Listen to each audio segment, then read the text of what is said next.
Mesdames, Messieurs, bonjour. L'actualité, c'est d'abord la nécrologie avec le rappel à Dieu de Serigne Mansour Sall, le khalife de Serigne Abbas Sall de Louga, rappelé à Dieu hier. Selon nos informations, nous y reviendrons. Et puis, éducation, la cérémonie du concours général 2021 prévue ce matin et sera présidée par le président de la République, Macky Sall. Cette année, 96 lauréats seront récompensés.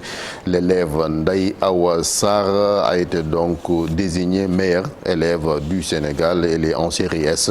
Pour rappel, le parrain de cette édition est le professeur Souleymane Niang, ancien recteur de l'université Cheikh Anta Diop de Dakar, mais aussi ancien président de l'Académie des sciences. Fati, ton ancienne école, le lycée Mariama Ba, s'est distingué cette année. Oui. Voilà, nos félicitations aux pensionnaires et aux encadreurs. En tout cas, Mariama Ba et le concours général, c'est une très belle histoire et également c'est une longue histoire. Nous aussi en banlieue, comme d'habitude, le lycée de Mamoulaye, toujours les premiers. Ils ont battu quand même le record. Je pense avec les jumelles de 13 ans.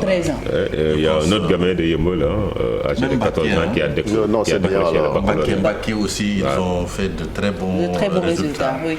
Il y a eu, je pense, 70 mentions. Ouais. Plus de 70 mentions, pour ne pas me tromper sur les chiffres. C'est une très bonne école. Je pense quand même, c'est à féliciter quand même. Comme quoi l'école publique garde toujours son lustre, il n'y a pas. Toutes les écoles qu'on vient de citer pratiquement, ce sont des écoles publiques. Tout à fait. Que ce soit Limamoulaye, Mariama Ba, lycée de Mbacké, Yeumbeul. Il ne faut pas désespérer. Elles sont toutes des écoles publiques. Il ne faut pas désespérer de l'école publique. Félicitations à tous les lauréats. Je rappelle que la cérémonie se déroule au niveau du Grand Théâtre. Sera présidée aussi par le président Macky Sall. Nous parlons de cette réunion extraordinaire du conseil municipal de la mairie de Dakar, la démolition du marché Sandaga, principal point débattu. Le maire Soham Wardini et ses conseillers crient au complot et jugent illégale l'autorisation donnée à Alioune Ndoye, le maire de Dakar Plateau, donc pour procéder à la destruction du marché Sandaga. Nous suivons le compte-rendu de sa conférence de presse avec Aminata Mbaré Sow et Mardieng. Des enjeux pour mettre à terre le fameux bâtiment de Sandaga. L'image est insupportable pour Madame le maire et ses conseillers municipaux. C'est l'histoire de Dakar. C'est la mémoire de Dakar. Sandaga, c'est l'identité de Dakar. Ce bel monument qui rappelle la coopération que nous avons eue avec le Mali, avec le Soudan, qui rappelle l'architecture soudano-malienne avec le Sénégal. Tout ce que nous avons fait, les touristes qui viennent à Dakar, ils viennent pour regarder des monuments. Je ne comprends pas dans quel pays sommes-nous, dans quelle république sommes-nous. On n'a pas besoin d'être sénégalais pour comprendre que le marché Sandaga est un patrimoine universel. Même si c'était un patrimoine de la collectivité du plateau, les actes qui ont été commis l'autre jour, c'est des actes qui peuvent être même rangés dans le jargon des présidents qui assassinent et qui tuent leur situation et qui sont condamnés au tribunal de la Haye. Cette réunion extraordinaire organisée à la ville de Dakar, un rappel de troupes pour engager la bataille pour le contrôle du marché Sandaga. Je n'ai jamais été notifié de cette nouvelle arrêté de dévolution donnant Sandaga à la mairie. Jusqu'au moment où je vous parle aujourd'hui, je n'ai pas reçu de notification. Nous détenons l'état des droits réels. Le dernier en date que nous avons reçu date du 10 de ce mois 2021. Les conseillers qui se sont succédés au présidium ont défendu tous la même idée, le complot politique pour affaiblir la mairie de Dakar au détriment de la commune de Dakar Plateau. Le patrimoine du marché est unique. Et c'est la ville qui a le titre. C'est pourquoi moi je me joins à tous les conseillers municipaux épris de droit de justice, mais surtout de droiture, d'élégance et de compréhension aussi de la décentralisation pour donner force à Madame le maire de la ville de Dakar à entreprendre toutes les dispositions nécessaires pour que le marché de Sandaga reste un patrimoine de la ville de Dakar. Dans sa délibération du jour, le conseil municipal donne feu vert à la mairie de Dakar pour qu'elle déclenche la bataille judiciaire et déjà des avocats sont engagés pour le contrôle du mythique marché Sandaga. Vous avez suivi la réaction d'Alioune Ndoye, le maire de Dakar Plateau, dans nos précédentes éditions. Et puis, 48 heures après les fortes pluies enregistrées dans la région de Dakar, le ministre des collectivités territoriales s'est rendu à Keur Massar, un quartier touché par ces inondations. Selon lui, le système mis en place dans le cadre du projet de gestion des eaux pluviales est sous contrôle et l'évacuation des eaux se fait correctement, d'après toujours Oumar Gueye, interrogé par notre équipe à Rufisque, Abdou Diouf Diagne et Bamba Samb. Avant-hier, il a plu 86,6 mm, une quantité extrêmement importante. Pour rappel, les pluies de l'année dernière qui avaient fait l'actualité, c'était de l'ordre de 105 mm. Donc, nous avons reçu de fortes précipitations à Keur Massar et c'était pour nous l'occasion de tester le dispositif grandeur nature. Ce système, il fonctionne. Il fonctionne et nous le constatons d'ailleurs parce que ces grosses quantités de pluie sont en train d'être évacuées. Cela ne veut pas dire qu'il n'y a pas d'eau. Il y a de l'eau, mais cette eau est en train d'être évacuée à travers un système bien pensé. Projet P2, projet de gestion et disons pour les eaux pluviales et les changements climatiques. Il reste à peu près quelques 300 mètres à terminer. Toutes les mesures sont prises aujourd'hui pour accélérer très rapidement la finition parce que cette jonction va régler définitivement le flux entrant très important et le flux sortant très important. Le retour sur ce tragique accident à Kaolack au niveau du cœur de ville. Le gouverneur de la région annonce une série de mesures. Il s'agit entre autres de la mise en place des aires de repos mais aussi des horaires bien définis pour les gros porteurs dans cette partie du Sénégal. L'autorité administrative annonce également que les forces de sécurité sont en train d'organiser la circulation des gros porteurs qui étaient immobilisés pour des raisons de sécurité. Nous suivons la correspondance de Pape Mbaye Diaw et Faligay, notre équipe également à Kaolack. On ne peut pas admettre en pleine ville un camion avec une telle vitesse pouvant entraîner en tout cas une vitesse telle qu'il puisse monter carrément sur un taxi urbain. Ça prouve que peut-être que la vitesse était excessive ou bien ce camion-là avait une défaillance technique ou bien le comportement même du conducteur n'était pas vraiment donc un bon comportement. Mais dans tous les cas, c'est regrettable, c'est regrettable. Les solutions ne manquent pas. J'ai pensé notamment à l'érection d'aires de stationnement au niveau à l'entrée comme à la sortie de Kaolack.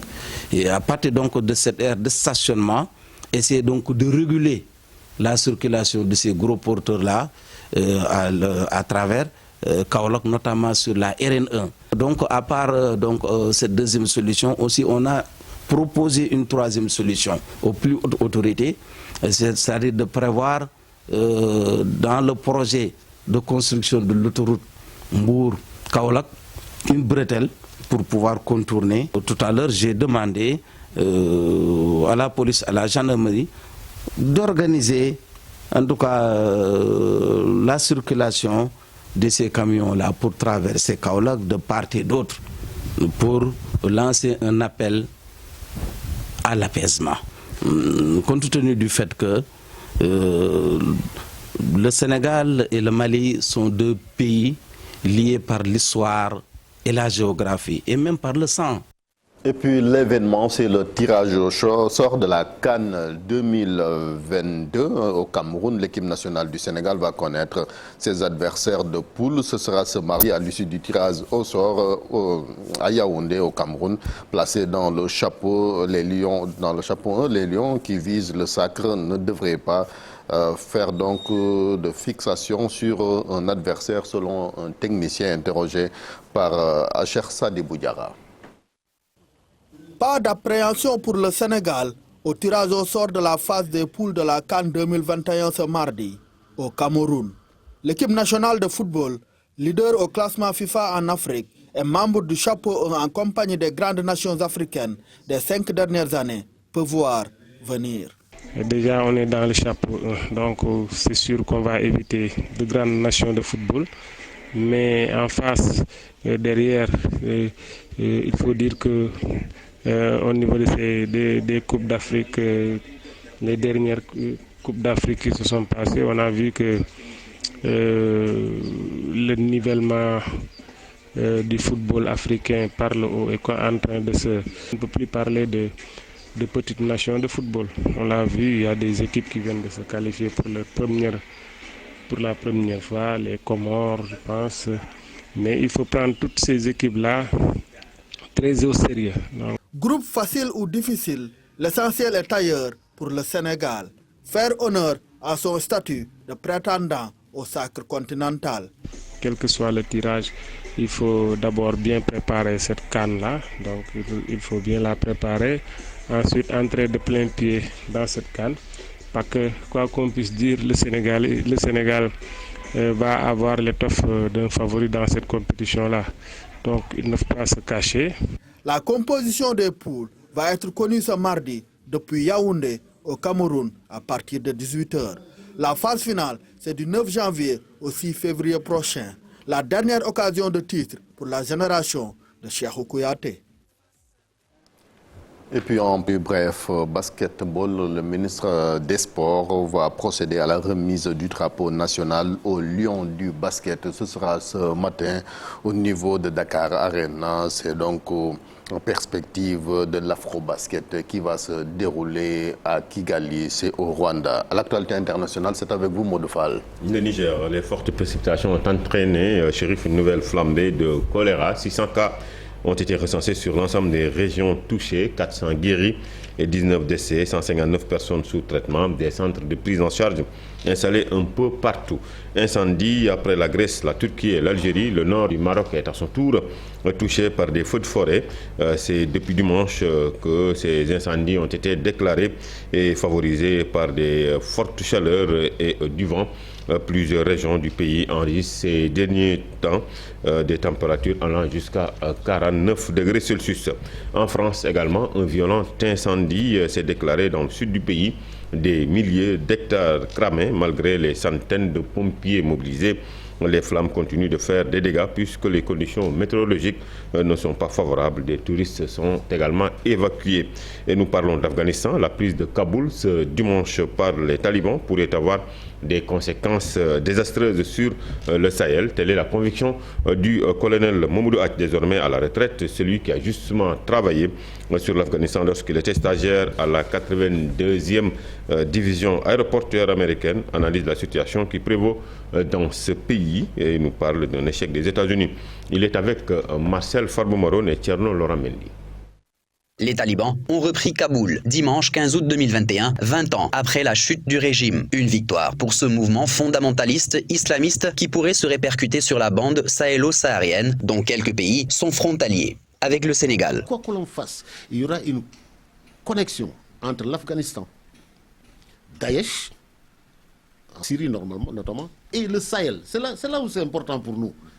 Parce que cette victoire contre deux puissances, parce que c'est quand même une victoire contre une puissance américaine et une puissance française ici au niveau du Sahel, ça va revigorer un peu ceux qui luttent contre l'ordre mondial, notamment les terroristes, etc. Il y aura des conséquences désastreuses, je veux dire, sur le Sahel. Présent depuis 2001, les États-Unis avaient entamé le retrait de leurs troupes d'Afghanistan conformément à l'engagement du président Biden qui a suivi les traces de son prédécesseur Donald Trump, lequel avait annoncé en décembre 2018 son intention unilatérale de se retirer du pays. L'Afghanistan est connu pour être un pays qu'on ne peut pas conquérir.